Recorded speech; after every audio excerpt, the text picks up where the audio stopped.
Assalamualaikum warahmatullahi ta'ala wabarakatuh.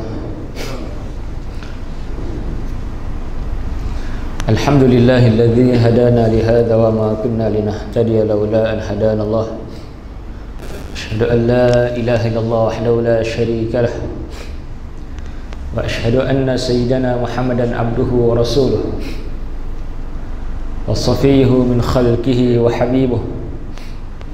Addal amanah wa ballagha risalah wa nasaha al-ummah wa kashafa al-ghummah wa jahada fillahi haqqa jihadih. Allahumma salli wa sallim wa barik ala sayyidina Muhammad wa ala ali sayyidina Muhammad wa ala alihi tayyibin wa ashabihi al-hadin wa man tabi'ahum bi ihsanin ila yaumiddin. Rabbana syrah lana sudurana wa yassir lana umurana wa hlul 'uqdatam min alsinatina yafqahu aqwalana. Rabbana la tuzigh qulubana ba'da idh hadaitana wa hab lana min ladunka rahmah innaka antal wahhab. Rabbana adkhilna mudkhala sidqi wa akhrijna mukhraja sidqi waj'al lana min ladunka sultanan nasira. Wala hawla wala quwwata illa billahil aliyil azim, amma ba'd.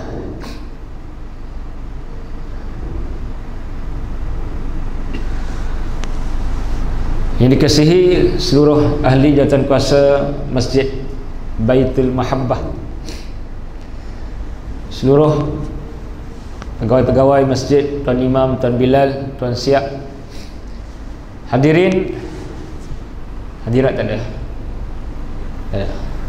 Hadirin muslimin yang dirahmati Allah. Alhamdulillah, syukur kita pada Allah Subhanahu wa taala setelah beberapa bulan 3, 4, 5, 6, 7, 8 5 bulan kita bercuti kerana serangan yang mengejut daripada wabak pandemik. Kita pun masih lagi dalam berhati-hati kerana masih lagi menular. Mudah-mudahan Allah selamatkan kita, Allah lindungi kita, dan Allah berikan kita kesihatan, kekuatan dan taufiknya, insya-Allah. Kita menyambung pengajian kitab Tanbihul Ghafilin. Masih lagi dalam tazkirah kehidupan dan kematian. Kehidupan disusuli dengan kematian, kematian disusuli dengan kebangkitan, kebangkitan disusuli dengan pengusiran, pengusiran akan disusuli dengan pertanyaan, iaitu hisab, dan pertanyaan diikuti dengan pembalasan, sama ada syurga atau neraka. Allah berfirman, wa fariqun fil jannah, fariqun fil jannah wa fariqun fis sa'ir. Sebahagian mereka dalam syurga dan sebahagian yang lain dalam neraka. Sehingga saat ini, sehingga waktu ini, kita tidak tahu ke manakah masir, kesudahan kita. Adakah berakhir dengan pengakhiran yang baik, husnul khatimah, ataupun na'udzubillah sebaliknya. Jadi sangat baik untuk kita mengambil beberapa ayat-ayat Al-Quran, hadis-hadis Nabi sallallahu alaihi wasallam daripada kitab Tanbihul Ghafilin. Dan saya tidak mengambil semualah kerana dalam buku ini juga terdapat banyak hadis-hadis yang lemah dan sangat lemah. Mungkin ada yang palsu. Jadi kita ambil yang jelas, nyata dan terang, kesahihan, ataupun dhaif boleh juga kan, sebagai targhib wa tarhib, sebagai menggalakkan perkara yang baik, tarhib, dan menakutkan kita terhadap perkara yang tak baik.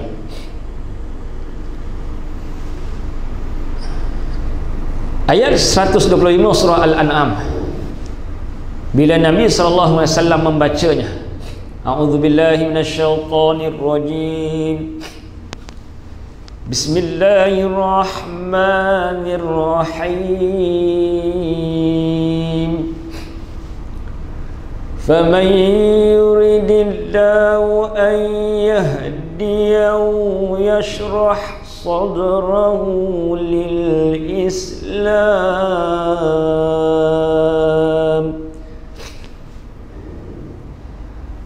فَمَنْ يُرِدِ اللَّهُ أَنْ يَهْدِيَهُ يَشْرَحْ صَدْرَهُ لِلْإِسْلَامِ وَمَنْ يُرِدْ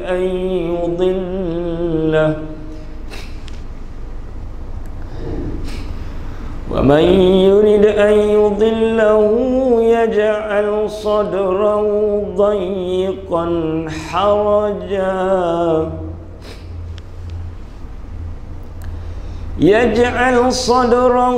ضَيِّقًا حَرَجًا كَأَنَّمَا يَصَّعَّدُ فِي السَّمَاءِ.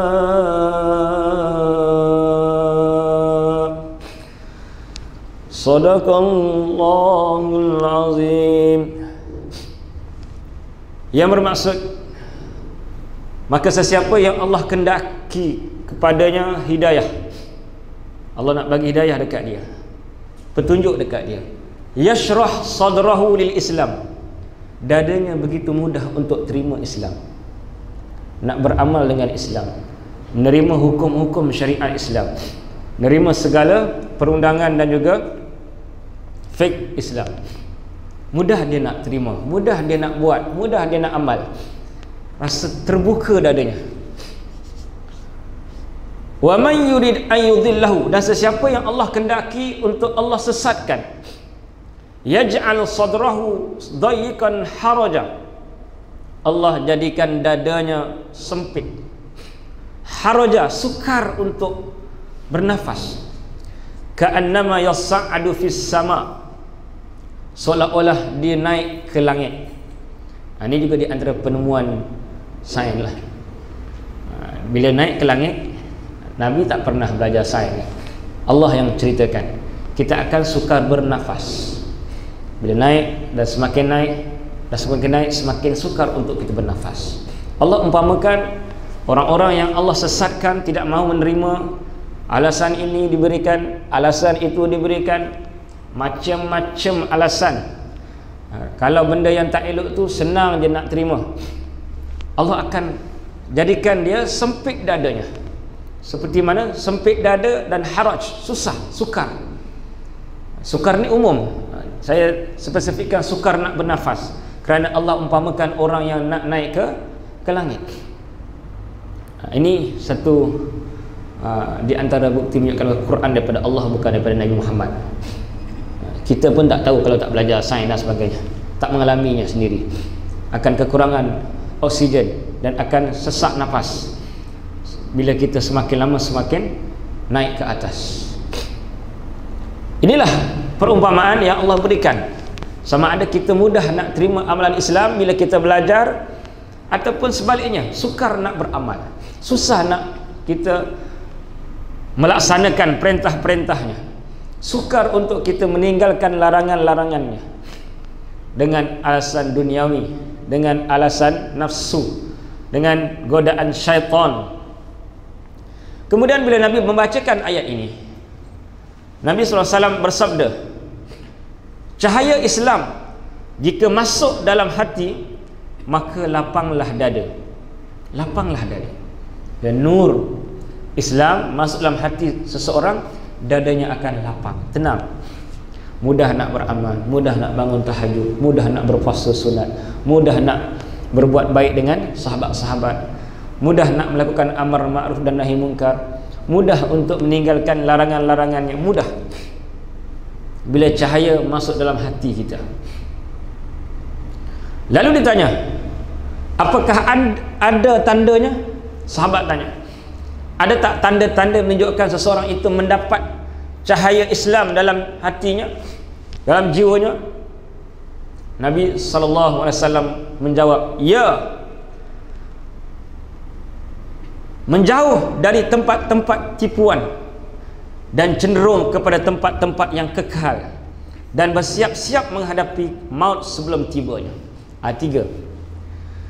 Orang yang Allah berikan nur Islam, cahaya Islam, dia yang pertama, dia akan menjauh daripada tempat-tempat yang adanya maksiat. Dia rasa terganggu, dia rasa tak seronok.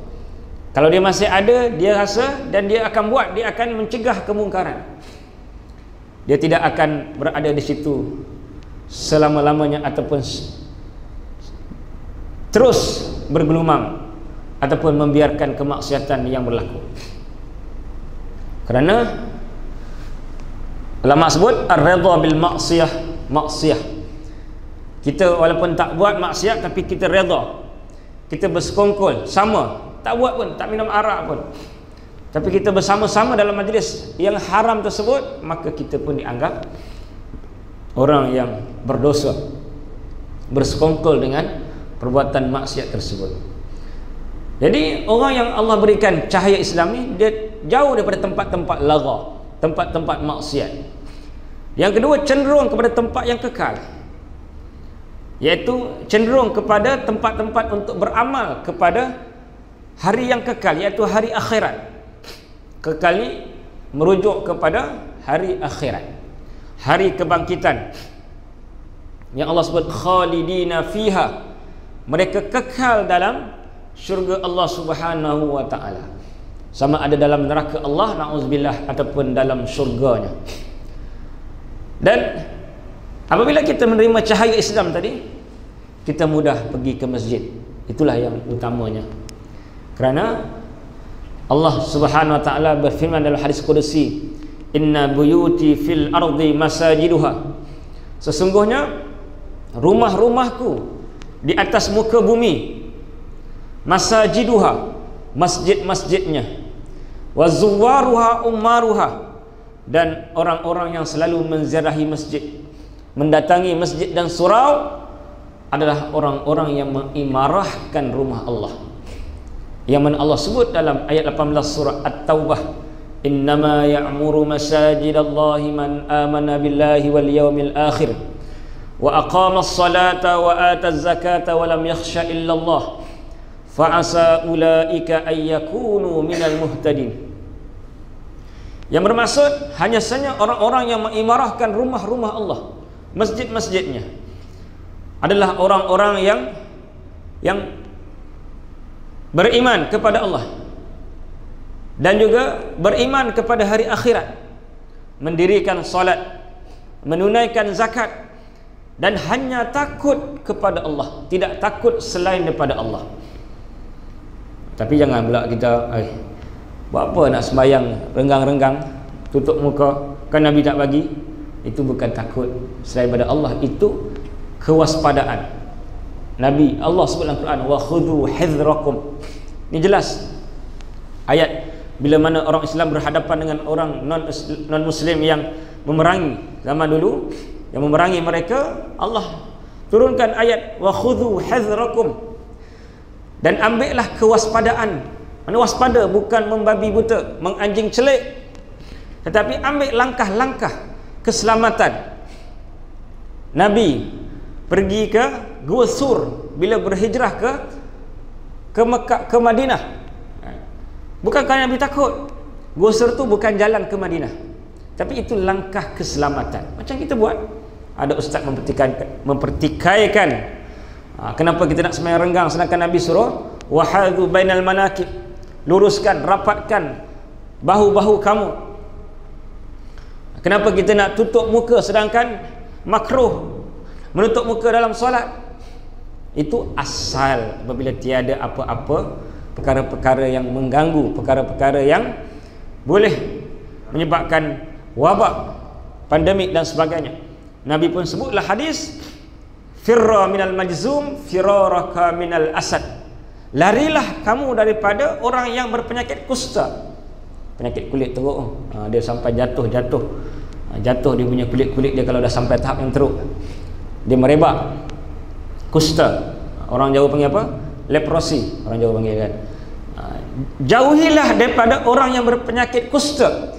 firaraka minal asad, seperti mana kamu jauh lari daripada singa.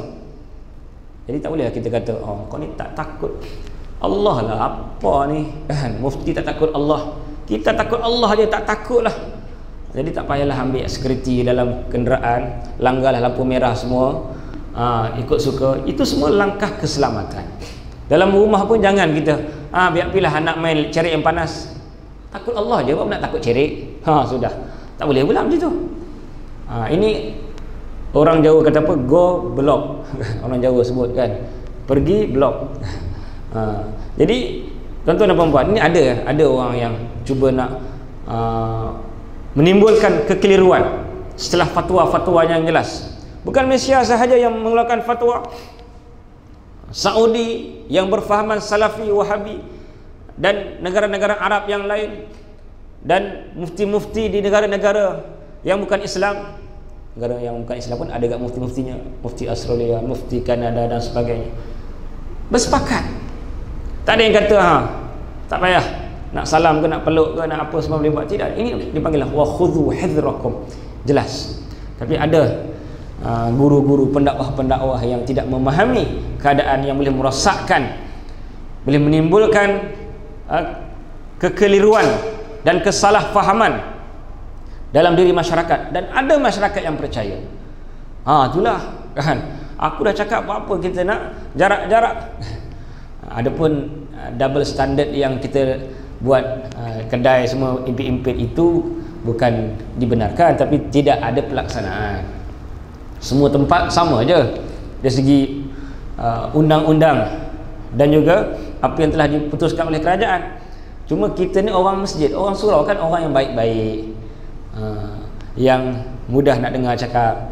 Jadi yang di luar sana tak boleh kita ambil dalil ataupun petunjuk mengatakan dekat luar kita boleh, dalam masjid kenapa nak jarak-jarak. Kita masih lagi dalam suasana yang atau meruncing tak meruncing lah, tapi membimbangkan setiap hari. Sekejap lebih 100, sekejap dekat 100. Tak macam dulu kan, semula-mula PKPP ni kita dah menikmatilah hanya 2 digit yang rendah, belas-belas, kadang-kadang 1 digit. Tetapi kelekaan kita dan sebagainya, maka itu tidak menunjukkan bahawa kita tidak takut Allah. Karena takut Allah ni kita patuh pada perintahnya, itu termasuk perintah Allah.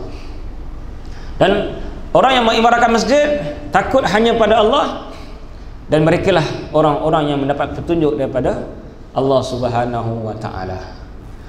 Jadi ini 3 tanda manusia yang diberikan cahaya Allah, cenderung kepada tempat yang kekal, iaitu cenderung kepada akhirat. Apa pun dia fikir akhirat, dia fikir akhirat. Dalam bekerja dia fikir akhirat. Ini halal ke haram, bukan halam je kan, campur semua haram dan halal. Bila dia memandu dia fikir halal dan haram. Bila dia makan dia fikir halal dan haram. Bukan sapu je, dia sapunya makanan, sapu je lah ambil je lah. Tidak. Jadi semuanya fikir akhirat.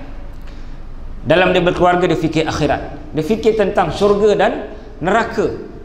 Ini maksud kepada cenderung kepada tempat yang kekal, iaitu kekal ni ialah akhirat. Wal akhiratu khairun wa abqa, dan akhirat lebih baik dan lebih kekal. Itu maksud. Cuma dia terjemah, dia ikut satu-satu perkataan. Kadang-kadang kita baca pun tak faham apa cenderung kepada tempat yang kekal. Patutnya dia terus terjemah cenderung kepada akhirat, dan hatinya merindui akhirat. Seperti mana Bilal bin Rabah, bila saat-saat akhir kematiannya, dia tak sedih, dia hanya seronok merindukan dapat bertemu dengan Nabi Muhammad yang sudah meninggal. Dia kata watrabah kan, sangat rindu, sangat seronok. Ini sangat-sangat dah kritikal, sangat seronok akan bertemu Muhammad wa hizbah dan juga sahabat-sahabat Muhammad yang sudah mendahului kami. Seronok bila dia dah saat-saat akhir. Kalau kita ketak lah, orang Kedah ada, kecut lah, saat-saat akhir nak menuju ke alam akhirat, dia seronok, rindu dengan hari akhirat. Jadi kita kena tanamkan diri kita, keluarga kita, cintakan akhirat. Cintakan akhirat. Tak salah untuk kita mencari dunia, tapi jangan nampak sangat, terutama dengan Allah Ta'ala, kita ni asyik dengan dunia. Kita fikir tentang peningkatan hasil gaji kita, tak salah, tapi kita tak fikir tentang peningkatan dan penurunan amal-amal kita. Sedangkan Allah sebut tadi kan, wal akhiratu khairu wa abqa, wal akhiratu khairul laka minal ula, dan akhirat lebih baik daripada ula, daripada dunia. Dari semua sudut. Ini jiwa akhirat. Contoh jiwa akhirat, ada satu kisah Aisyah bersama baginda Rasulullah sallallahu alaihi wasallam. Aisyah buat makan-makan, sunat kita buat makan-makan, buat kambing, biasanya kambing lah, mengambing orang kata kan, mengambing. Kalau tuan-tuan mengambing jangan lupa jemput saya. Ada ruang kosong, insya-Allah sampai saya. Mengambing. Jadi bila dah habis selesai majlis tersebut, dari bagikan kepada orang-orang miskin, orang sahabat-sahabat, jiran-jiran sebagainya, Nabi tanya, ma baqiya minasyah ya Aisyah, hei Aisyah, apa yang tinggal? Dah habis semua ke? Aisyah menjawab, semuanya dah habis. Ma baqiya illa katifuha, yang tinggal hanya shoulder, bahagian depan tu kan, atas daripada paha depan, shoulder. Nabi pun suka katif, shoulder tadi kan, yang tinggal shoulder, sebab Nabi suka. Nabi pun diracun oleh Yahudi disebabkan makan shoulder yang dihidangkan oleh Yahudi tadi. Dia tahu Nabi suka bahagian tu, dia pun pandai masak, bakar, Nabi makan, dan para sahabat juga makan. Ada yang meninggal, dan Nabi pun meninggal tapi setelah 3 tahun. Tuan-tuan dan puan-puan, Aisyah kata semua dah habis, tinggal shoulder tadi lah. Shoulder ni apa? Bahu. Tapi asal pelik pula, kau suka apa bahagian kambing? Suka bahu lah. Dia tak sampai ya. Tak sampai. Kalau manusia shoulder, bahu okey lah. Bila kambing sebut shoulder, bahu macam tak sampai sangat, rasa pelik kan. Jadi shoulder tadi tinggal, tapi Nabi berjiwa akhirat, membenarkan, membetulkan kefahaman Aisyah. Aisyah kata yang tinggal hanya shoulder. Nabi kata baqiya kulluha illa katifuha, semuanya ada, yang tak ada tu shoulder. Ini fahaman akhirat. Macam mana tu Ustaz? Kan semua dah bagi, yang tinggal shoulder. Kenapa Nabi kata semua ada kecuali shoulder? Sebab yang kita bagi, yang kita sedekah, yang kita bagi makan, itulah yang kekal. Itu fahaman akhirat. Fahaman dunia yang kita bagi kat orang habis. Fahaman akhirat yang kita bagi kat orang, itulah yang kita akan dapat pada hari kiamat, kekal balasannya. Ini nama jiwa akhirat. Ini yang dimaksud oleh Nabi. Hatinya sentiasa merindui dan berjiwa akhirat. Aisyah, dia ingat soalan biasa lah kan. Bukan Aisyah ni jiwa dunia, tapi soalan biasa kan. Yang tinggal hanya shoulder je lah. Itulah yang perlu kita tanam dalam diri kita dan keluarga kita, berjiwa akhirat, sentiasa berlumba untuk akhirat. Allah sebut wa fi dzalika falyatanafasil mutanafisun, dan pada yang demikian hendaklah kamu tanafus, kamu bersaing untuk mendapatkan syurga Allah. Kalau bab akhirat Allah tekankan supaya bersaing, supaya cepat. Berbeza dengan dunia. Ayat 15 surah Al-Mulk, famshu fi manakibiha wa kulu mir rizqih. Ini tuntutan Allah nak cari dunia. Famshu, maka berjalan, bukan berlari, bukan bersaing, berjalan. Main relax sudah. Mana buat kerja, cari rezeki, tapi tak terlampau sungguh-sungguh sangat sehingga mana kita mengabaikan akhirat. Sebab Nabi sebut, siapa yang suka dunia akan memberi mudarat kepada akhirat. Siapa yang akan cinta akhirat akan memberi mudarat kepada dunia. Maka pilihlah yang kekal daripada yang tidak kekal. Ini mesti. Dia akan bukanlah hilang dunia tadi, dia akan terkesan lah. Ini hadis yang baik kan. Man ahabba dunya adarra bi akhirati.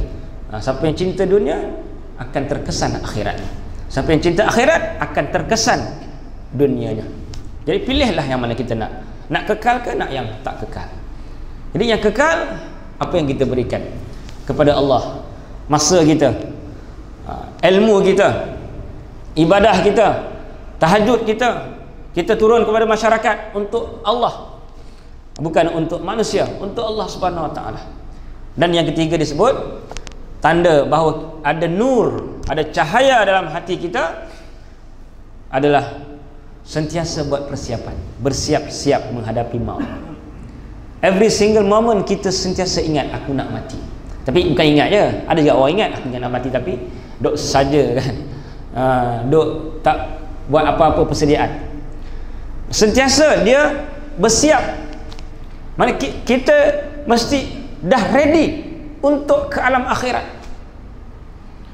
Apa yang tak settle daripada dunia, hutang dan sebagainya, kita settlekan.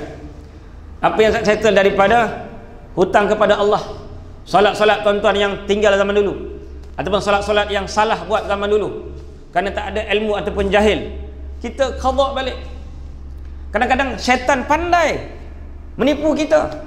Kita dah buat benda sunat, tapi qada solat tak buat. Ini bagi yang tinggal lah, tak tinggal settle lah.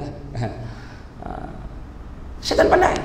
Buat sunat, malam sunat, siang sunat, bersunat-sunat ada kan, banyak. Tapi yang wajib diabaikan. Ini di antara talbisu iblis, di antara belitan iblis yang membelit tengkuk kita, dan kita sampai ke akhirat dalam keadaan kita rugi besar. Rugi besar. Sebab tu kita kena, mana aku dah bersedia untuk mati ke belum? Dari segi tanggungan kita, hutang kita, hutang dengan Allah, hutang dengan manusia, amalan kita, keikhlasan. Mungkin dah cukup, kita dah haji, umrah, solat semua dah bagus semua, tapi keikhlasan kita, rintihan kita kepada Allah, munajat kepada Allah Subhanahu Wa Taala. Jadi kita mesti ada sentiasa ready, bersedia untuk mati. Bukan ready hanya sebut mulut, semua orang kata boleh ready, tetapi dari segi reality yang berlaku, dia memang betul-betul sudah bersedia untuk menuju ke alamnya. Kemudian disambung pula dengan hadis Nabi yang berkaitan dengan perkara tersebut. Igtanim khamsan qabla khamsin, rebutlah khamsan qabla khamsin, 5 sebelum 5. Ini hadis masyhur, hadis yang popular lah, selalu kita dengar kan. Syababaka qabla haramik, hendaklah kamu ambil peluang syabab, waktu muda, bawah 40 kan, dia ikut tarikh hijrah lah. Bila dah 40 tu dah menginjak masa tua kan, belum tua lagi, dah peratua lah. 50 tu dah tua kan, 40 ni dah kuhul, dah matang. Ada yang kata apa, hidup ni mula dari 40 kan. Jadi kita waktu muda, yang masih muda lah, yang bekas-bekas remaja, bekas-bekas pemuda, ready je lah. Waktu muda, waktu siap, maksudnya waktu kuat, waktu kita gagah, waktu kita perkasa untuk kita puasa. Jangan lupa puasa sunat, paling kurang 3 hari sebulan, sembahyang tahajud, sembahyang witir, apa sahaja amalan kita mesti konsisten, istiqamah. Kalau boleh ada nota, hari ini dah settle belum, sedekah, senyum, infak, sembahyang tahajud, dan sunat kita qadhakan, solat-solat sunat yang kita tinggalkan. Jadi kita waktu muda masih sihat lagi, kita ambil peluang, kerana ibadah masa muda ni lebih banyak pahalanya,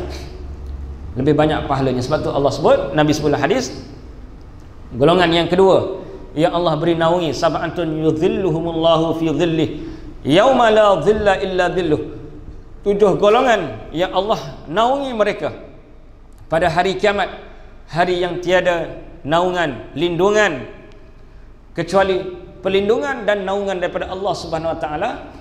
Yang pertama, imamun adil, pemimpin yang adil, yang saksama, yang berbuat baik kepada rakyatnya. Yang kedua ialah syabun nasya'a fi ibadatillahi azza wa jal, pemuda yang gigih beribadat. Jadi kita jangan cemuh, orang kata, jangan putus asa. Don't give up, keep it up, kata Kulub Rani kan. Kita mesti push anak kita. Janganlah kita terlampau push, maksudnya kita kena ingatkan, fadzakir innama anta mudzakir. Kita beri peringatan sentiasa. Dah solat, walaupun dah besar, dah beranak 3, 4, selagi mana kita tak nampak, tak yakin lah. Kalau dah yakin nampak dia punya ibadat, semua tanggungjawab semua dia buat, okey lah, kita pun lega lah kan. Tapi selagi mana tak nampak betul-betul, kita kena sentiasa, kerana itulah saham kita. Anak-anak yang ikut tarbiyah kita, didikan kita, kita dah meninggal pun masih lagi berterusan. Selagi mana benda tu berlaku pada anak kita, kemudian dia didik pula cucu kita, berterusan walaupun sampai kiamat. Sampai kiamat. Selagi mana benda tu berterusan, anak, cucu, cicit. Jadi kita kena push, kena berikan targhib sentiasa. Tapi kita kena pandai-pandai lah, jangan kita dalam keadaan yang garang, dalam keadaan yang memaksa. Maksudnya kita kena hikmah. Ud'u ila sabili rabbika bil hikmati wal mau'izatil hasanah wajadilhum billati ya ahsan. Mencari mana apa yang dia suka, kan? Mana tahu birthday dia, kita bagi hadiah apa yang dia suka. Sambil-sambil tu titipkanlah buku-buku yang baik, titipkanlah nasihat-nasihat yang baik.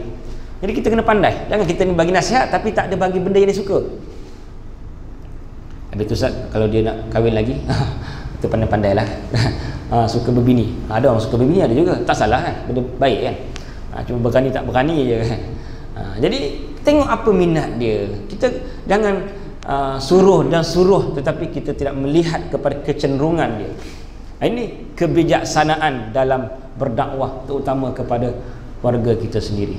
Wasihhataka qabla saqamik.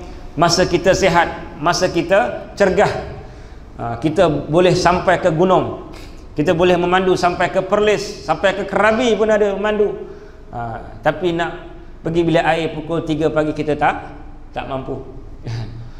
Jadi waktu sihat kita kena cuba sikit-sikit maintain istiqamah kan. Wa faraghaka qabla syughlik. Dan waktu lapang. Ini bagi orang yang workaholic, orang yang kerja kuat, mungkin dia bagi alasan tak ada masa untuk beribadah, tak ada masa nak pergi Mekah, tak ada masa nak menjenguk ibu bapa, tak ada masa untuk berbuat baik. Jadi kita kena ada bagi masa. Sebab itulah kita workaholic itu dunia.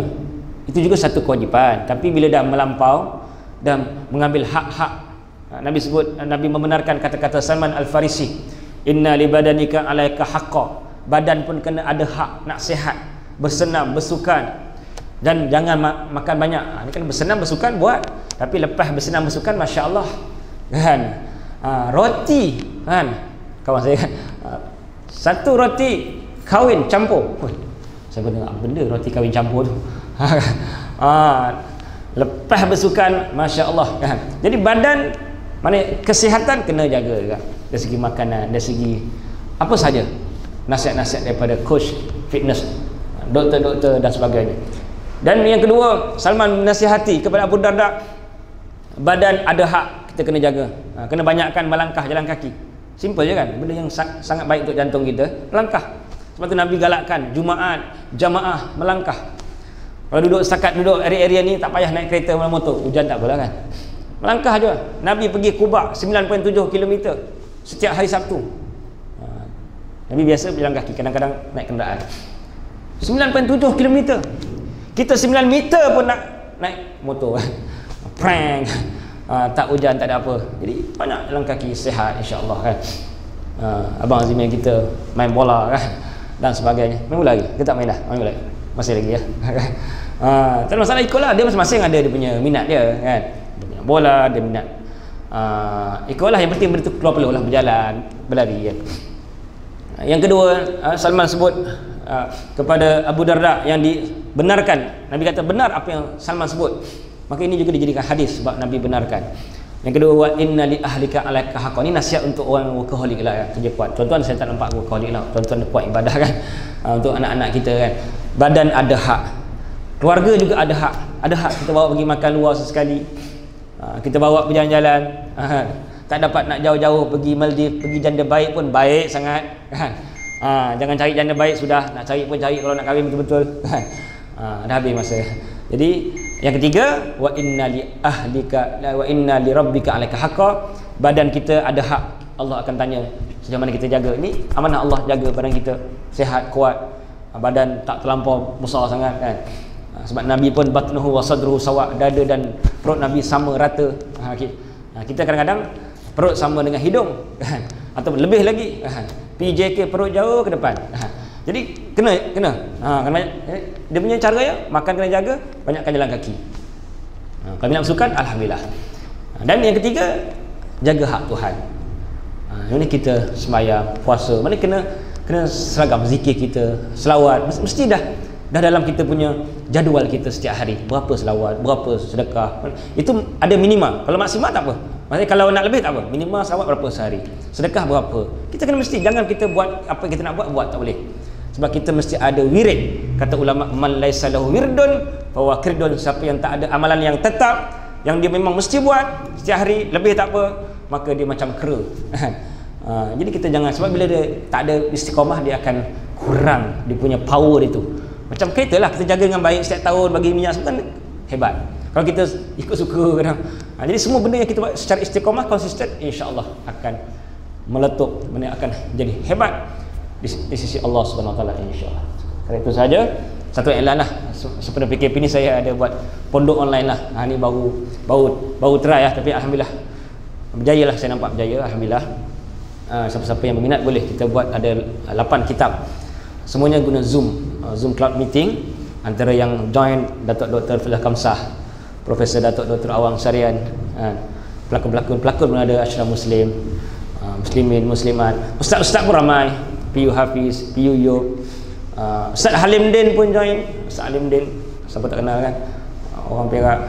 Jadi siapa-siapa nak, dia semualah, bukan Ustaz je ni semua. InsyaAllah kita akan ada nota sebagian besarnya, ada video ulangan kalau tak sempat. Jadi siapa-siapa yang berminat boleh tanya nombor saya dekat Abang Jazmin kita. Saya nak terang aja pun masa pun dah tak banyak, jadi boleh pondok online, boleh ambil ke semua dan boleh ambil sebahagian ikut kemampuan kita lah. Yuran adalah kita pun lepas raya tu tak ada kuliah langsung, kosong. Ramadan ada juga kuliah-kuliah online. Jadi seperti kita cari inisiatif untuk kita mesti membagi ilmu dan bersama kita mencari rezeki yang halal. Bismillahirrahmanirrahim. Alhamdulillah sallallahu alaihi wasallam. Allahumma inna nas'aluka al-huda wa tuqa wal afwa. Ya rabbana 'alaika tawakkalna 'alaika al-masir. Allahumma anfa'na bima 'allamtana wa 'allimna bima yanfa'una warzuqna ilman. اللهم أغننا بحلالك عن حرام بفضلك عمن سواك ربنا آتنا في الدنيا حسنة وفي الآخرة حسنة وقنا عذاب النار صلى الله عليه وسلم محمد والحمد لله رب العالمين والله منكم.